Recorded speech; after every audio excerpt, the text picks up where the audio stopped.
Hello दोस्तों, आप सभी का the logical Indian YouTube channel में बहुत बहुत स्वागत है। मैं हूं एडवोकेट पंकज कुमार त्रिपाठी, लखनऊ से। दोस्तों, चुनावों के परिणामों के आधार पर कुछ प्रश्न खड़े करते हैं और उनके उत्तर खोजने की कोशिश करते हैं।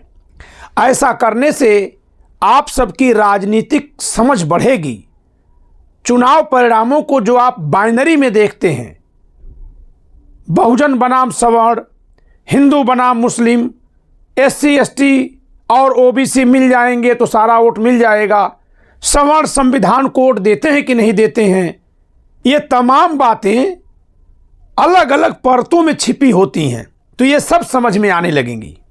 तो चलिए, आज का सवाल है, मैं बात करूंगा उत्तर प्रदेश की। वर्ष 2024 में जो लोकसभा चुनाव हुआ, जो संविधान के मुद्दे पर उत्तर प्रदेश और पूरे भारत में लड़ा गया, जिसमें यह कहा जाता है कि बसपा का कोर वोटर, बसपा भले चुनाव में खड़ी थी लेकिन उसको छोड़कर बड़े पैमाने पर सपा यानी इंडिया गठबंधन को वोट दिया। और यह मान लिया जाता है कि बसपा के कुछ वोट के सपा की तरफ आ जाने से ही सपा 37 सीटें और इंडिया गठबंधन प्लस 1 सीट नगीना की, चंद्रशेखर आजाद रावण की, ये मिलाकर 43 सीट जीतने में सफल हो गए। ये मान लिया जाता है। फिर से स्पष्ट कर दूं कि यह मान लिया जाता है कि संविधान के मुद्दे पर चुनाव होने के कारण, क्योंकि बसपा के समर्थकों में से, बसपा के वोटर्स में से बड़ी संख्या में लोग सपा इंडिया गठबंधन को वोट दे दिए, इसलिए इंडिया गठबंधन 43 सीटें जीतने में कामयाब हो गया, चंद्रशेखर आजाद रावण की सीट को मिलाकर। तो मैं फिर एक सवाल कर रहा हूं कि यदि बसपा के कुछ वोट आने से ही यहां 43 सीटें मिल गईं, तो बसपा का पूरा वोट आता तो क्या होता? अगर बसपा सपा के साथ मिलकर लड़ती तो जरा देखिए, 2019 में तो मिलकर लड़े थे। 2019 के लोकसभा चुनाव में मिलकर लड़ने पर भी इन दोनों पार्टियों को महज 15 सीटें मिली, सपा को 5 और बसपा को 10। तो फिर ये क्या है ना एक पहेली? जानते हैं इस पहेली का राज कहां है? इस पहेली का उत्तर इस बात में है कि संविधान के मुद्दे पर जब 2024 में चुनाव लड़ा गया है, तो बड़ी संख्या में सवर्ण मतदाता भी इंडिया गठबंधन की तरफ आए हैं, वोट दिए हैं। ओबीसी समाज के उस वर्ग के लोग जो प्रायः बीजेपी को ही वोट देते हैं, वे लोग भी इंडिया गठबंधन को वोट दिए हैं। जो संविधान मुद्दा न होने पर शायद ही सपा को वोट दिए होते, इंडिया गठबंधन को वोट दिए होते। तो इस सवाल का जवाब मैंने दे दिया, आप सोचिएगा। अब मैं आगे एक सवाल और करके छोड़ता हूं, और आप लोग अगर कहेंगे, कमेंट बॉक्स में लिखेंगे, तो मैं ऐसे प्रश्न लाऊंगा और उनका उत्तर आपके बीच में अपनी ओर से रखूंगा, जिससे कि एक नए तरीके से राजनीतिक चेतना लोगों में विकसित की जा सके।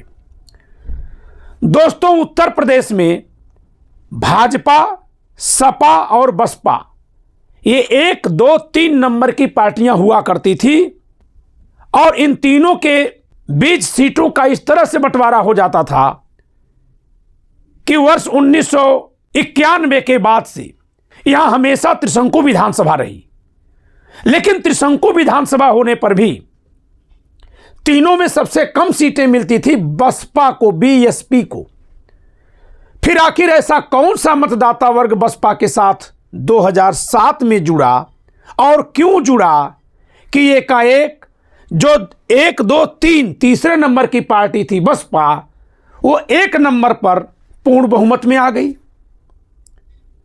फिर वो कौन सा मतदाता वर्ग था जो बसपा से हट गया और सपा में जुड़ गया कि सपा 2012 में बसपा से ज्यादा सीटें पाकर 2012 में पूर्ण बहुमत में आ गई? और फिर वो कौन से मतदाता थे जो बसपा सपा दोनों को छोड़कर चले गए भाजपा में और 2017 में भाजपा बसपा सपा से ज्यादा सीटों से पूर्ण बहुमत पा गई। कम से कम ये तो कहेंगे ना कि 2007 का चुनाव निष्पक्ष था, 2012 का चुनाव निष्पक्ष था, और अगर 2019 में धांधली हुई होगी तो 24 में क्यों नहीं हो पाई? लोकसभा की बात कर लें। यानी चुनाव में थोड़ी बहुत धांधली जो कभी सुनने में आती हो जाती है, उसको परे रखकर आप इन प्रश्नों को सुनिए, सोचिए और इस पर विचार करिए। फिर समाज की एक ऐसी तस्वीर दिखाई देगी जिसमें आप आज मेरे कहने पर शायद आपको आश्चर्य हो, सवर्ण मतदाता जिधर जा रहा है उसके साथ जो ओबीसी और दलित मतदाता चलता है। जी हां, अभी भी ओबीसी का एक तबका और दलित समाज का एक तबका सवर्णों को अपना नेता मानता है।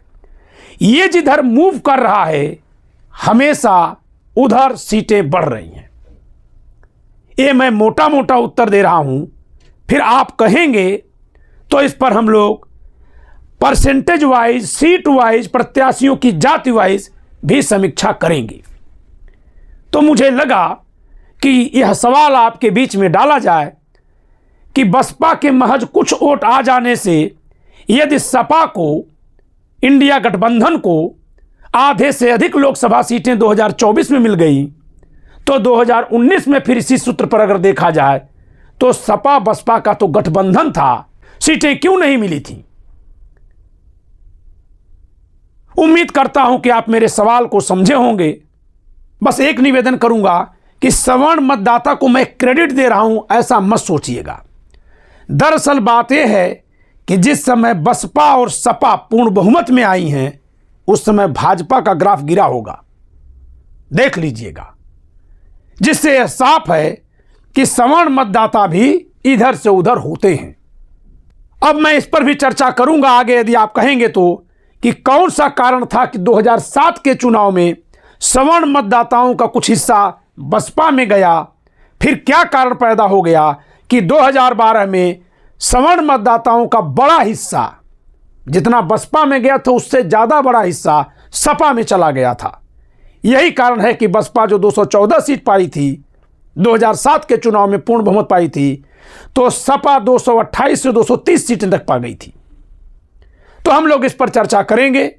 संविधान पर सरल भाषा में लिखी मेरी पुस्तक यदि मंगाना चाहते हैं तो दिए गए नंबर पर संपर्क करके आप मंगा सकते हैं। अपने कमेंट के माध्यम से हमें अपने विचार जरूर भेजिए। चैनल को सब्सक्राइब जरूर कर लीजिए, क्योंकि इस चैनल पर जिस तरह से विचार प्रस्तुत किए जाते हैं और जिस तरह से आपको सोचने के लिए विवश किया जाता है कि कुछ सोचिए, ऐसा शायद ही किसी दूसरे चैनल पर आपको देखने को, सुनने को मिलता हो। इसलिए इस चैनल को सब्सक्राइब जरूर कर लीजिए, बेल आइकन दबा दीजिए, जिससे कि जैसे ही वीडियो अपलोड हो आपको तत्काल सूचना मिल जाए। इस वीडियो में इतना ही। वीडियो को लाइक करिए, शेयर करिए। जय संविधान।